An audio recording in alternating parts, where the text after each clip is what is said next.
नमस्कार प्यारे बच्चों, आपका फिर से स्वागत है इस YouTube चैनल पर। तो आज जो है अपन कक्षा 10 के लिए प्रश्नावली 5.3 का क्वेश्चन नंबर 19 और 20 को अपन डिस्कस करेंगे और इसी वीडियो के साथ में आपकी जो प्रश्नावली 5.3 है वो आपकी कंप्लीट हो जाएगी। तो देखते हैं क्वेश्चन नंबर 19 आपका क्या बोलता है। इसमें ये बोल रहा है बच्चों कि 200 लट्ठों लॉग्स, आप जिसको लकड़ी बोलते हैं ना, उसको को ढेरी के रूप में इस प्रकार रखा जाता है कि सबसे नीचे वाली पंक्ति में 20 लट्ठे हैं, ठीक है, माने 20 लकड़ी तक रखी है। उससे अगली वाली पंक्ति में 19 लट्ठे, उससे अगली वाली पंक्ति में 18 लट्ठे इत्यादि इस प्रकार से रखे हुए हैं। और ये 200 लट्ठे कितनी पंक्तियों में रखे हुए हैं तथा सबसे ऊपरी पंक्ति में कितने लट्ठे हैं। तो बच्चों देखो, इस प्रकार से जैसे मैंने यहाँ पर डायग्राम बनाने की कोशिश की है, इस प्रकार से लकड़ी रखी हुई है, ठीक है। जैसे बात करें तो जैसे ये आपकी लकड़ियाँ हैं इस प्रकार से, और जैसे मान लेते हैं एक पेन में और लेके आता हूँ, तो इस प्रकार से ये लकड़ी रखी हुई है, ठीक है ना। तो इस प्रकार से पहले आपकी 20 लकड़ी रखी हुई है, उसके ऊपर आपकी 19 लकड़ी रखी हुई है। इस प्रकार जैसे दो के बीच में आपका एक लकड़ी आ जाएगी। तो इस प्रकार से आपके पास में वो बोल रहा है कि पहली पंक्ति में यहाँ पर 20 लकड़ियाँ हैं, ठीक है, दूसरे वाले में आपकी 19 लट्ठे हैं, इसमें 18 लट्ठे हैं, इस प्रकार से ये हैं। और ये बोल रहा है अपन को कितनी पंक्तियों में रखे गए हैं और अंतिम पंक्ति के अंदर आपके कितने लट्ठे होंगे, ये भी अपन को बताना है।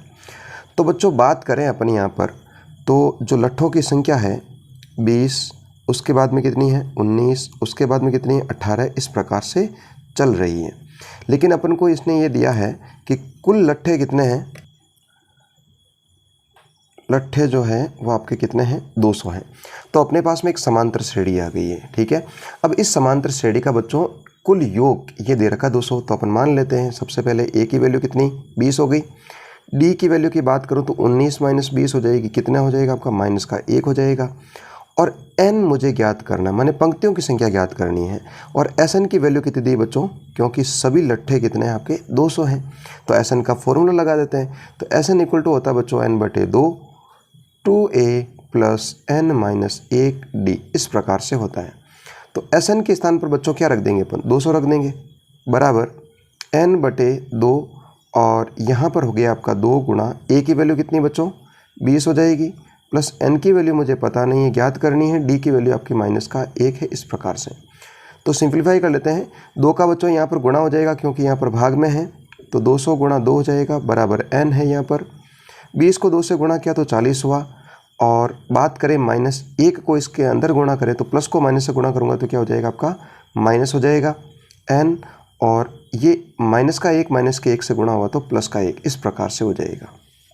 यहाँ बात करें तो यहाँ 400 हो जाएगा। n देखो बच्चों 40 और 1 कितना हो जाएगा 41 हो जाएगा, माइनस n, इस प्रकार से। अब n का अंदर मल्टीप्लाई कर देते हैं, तो ये हो गया आपका 400, n को गुणा किया तो 41n माइनस n स्क्वायर, ठीक है बच्चों। अब क्या करेंगे अपन, यहाँ पर जो द्विघात का जो आपकी n है उसको प्लस में बनाना पड़ेगा। तो क्या करेंगे, इन दोनों को अपन इस तरफ लेके आ जाते हैं। तो यदि माइनस का n स्क्वायर इधर आया तो किसका हो जाएगा बच्चों, प्लस का हो जाएगा। 41n प्लस का इधर आया तो माइनस का हो जाएगा, और ये यहाँ पर ये प्लस का है ही आपका, बराबर 0। अब बच्चों अपन क्या करेंगे कि ये आपका एक द्विघात समीकरण है और द्विघात समीकरण के गुणनखंड करने पड़ेंगे, तभी अपने पास में n की वैल्यू प्राप्त होगी। तो मैं यदि बात करूँ, चौथी प्रश्न में बहुत अच्छे से बताया था मैंने कि इस तरह के गुणनखंडों को कैसे करना है। तो 400 को यहाँ पर n स्क्वायर के गुणांक से गुणा करना है, यहाँ पर 1 है, तो 400 को 1 से गुणा किया तो कितना आया बच्चों 400 ही आया। अब 400 के 2 टुकड़े ऐसे बनाने हैं, 2 गुणनखंड फैक्टर ऐसे बनाने हैं कि गुणा करने पर 400 आ जाना चाहिए, लेकिन उनको जोड़ने या फिर घटाने पर आपका कितना आना चाहिए 41 आना चाहिए। तो ऐसे दोनों जो फैक्टर है वो आपके क्या होने वाले हैं, जैसे बताता हूँ मैं आपको। तो ऐसे जो फैक्टर है, अभी बात करें जैसे 25 का भाग लगाऊं तो कितनी बार जाएगा 16 बार जाएगा। तो 25 और 16 आपका कितना हो जाएगा बच्चों, ये हो जाएगा आपका 41 हो जाएगा, और गुणा करता हूं तो 400 भी आ जाएगा। तो कोई दिक्कत नहीं है मेरे हिसाब से। तो इसको लिख देते हैं अपन n square minus 25n minus 16n plus का 400 बराबर 0। अब क्या करते हैं, इन दोनों में से कॉमन लेते हैं और इन दोनों में से कॉमन लेते हैं। यहाँ से कॉमन क्या आ जाएगा आपका n कॉमन आ जाएगा, तो पीछे आपका क्या शेष रहा n माइनस 25, और माइनस यहाँ से क्या कॉमन आ जाएगा 16 कॉमन आ जाएगा। तो n बाहर माइनस हो तो अंदर का चिन्ह अपन बदलेंगे, और 16 का भाग 400 में लगाएगा तो कितने बार जाएगा 25 बार जाएगा। तो अपने पास में n माइनस 25 n माइनस 25, तो इसको लिख देता हूँ n माइनस 25, और जो पीछे शेष रहा है n-16, तो उसको मैं लिख देता हूँ n-16। और बराबर में आपका क्या लिखा हुआ है, 0 लिखा हुआ है। तो एक तो आपका n-25 बराबर 0 और एक हो गया n-16 बराबर 0। तो एक तो हो गया n बराबर 25 हो जाएगा और एक हो जाएगा n बराबर 16। तो बच्चों यहाँ पर जो n की वैल्यू है वो अपने पास में 2 आ रही है, एक तो 25 आ रही है और एक आपकी क्या आ रही है, 16 आ रही है। तो अब देखो अपन को चेक करना पड़ेगा कि n की वैल्यू 16 है या 25 है। तो उसमें अपन को एक चीज़ और पूछी थी कि उसकी अंतिम पंक्ति में आपका क्या होने वाला है।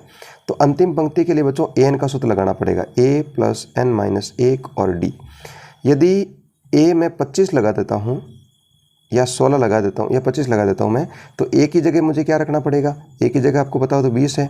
यहाँ पर 25 माइनस 1 गुणा d की वैल्यू कितनी बच्चों, -1 है। तो ये हो गया 20 और प्लस को माइनस से गुणा करूँगा तो -25 में से 1 गया तो 24। तो बच्चों यहाँ से वैल्यू आ रही है -4।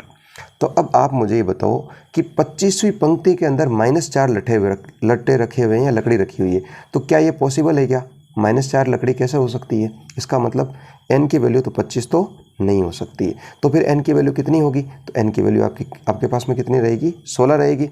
तो अपन 16 रख देते हैं। तो ये हो जाएगा आपका 20 प्लस 16 माइनस 1 गुणा माइनस का 1 हो जाएगा।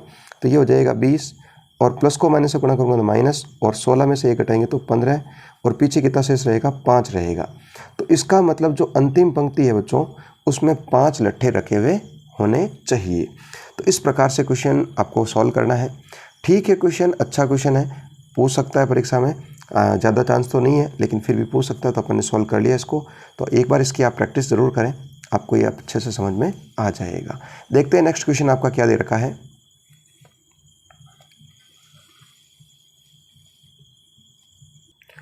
तो क्वेश्चन नंबर आपका बच्चों ये 20 है। काफ़ी बड़ा क्वेश्चन है, लेकिन आपको डरने की ज़रा सी भी तनिक भी आपको आवश्यकता नहीं है। आपको केवल बस अच्छे से ध्यान से सुनना है, आपको क्वेश्चन समझ में आ जाएगा। देखते हैं क्वेश्चन नंबर 20 आपका क्या बोल रहा है। ये बोल रहा है कि एक आलू दौड़ में प्रारंभिक स्थान पर एक बाल्टी रखी हुई है, ठीक है, जो पहले आलू से 5 मीटर की दूरी पर है तथा अन्य आलुओं को एक सीधी रेखा में परस्पर 3 मीटर की दूरियों पर रखा जाता है। और इस रेखा पर आपके कितने आलू रखे गए हैं भाई, 10 आलू रखे गए हैं। तो बात देखो, मैं आपको डायग्राम बता देता हूँ। ये इस प्रकार से यहाँ बाल्टी रखी हुई है और यहाँ पर इस प्रकार से 10 आलू रखे गए हैं।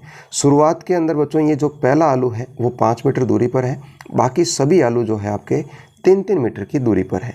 और ऐसे कितने आलू बच्चों, 10 आलू है, ठीक है ना बच्चों। चलो आगे बढ़ते हैं।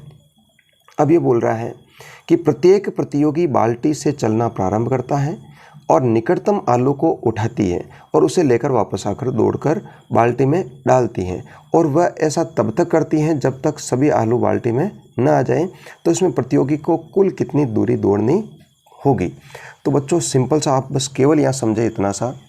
हो क्या रहा है, यहाँ से क्या हो रहा है बच्चों, जैसे यहाँ पर अभी ये बच्चा खड़ा है, यहाँ से ये जाएगा और इस आलू को उठाएगा और इस बाल्टी में रख देगा। तो आप मुझे ये बताओ कि पहली बार जब बच्चा यहाँ खड़ा था तो यहाँ से यहाँ जाएगा तो कितना मीटर चला, 5 मीटर चला। फिर यहाँ से यहाँ आया तो फिर से 5 मीटर चला। माने जो पहली दूरी है वो कितनी हो जाएगी आपकी, 10 हो जाएगी। ठीक है ना बच्चों, समझ में आ गई।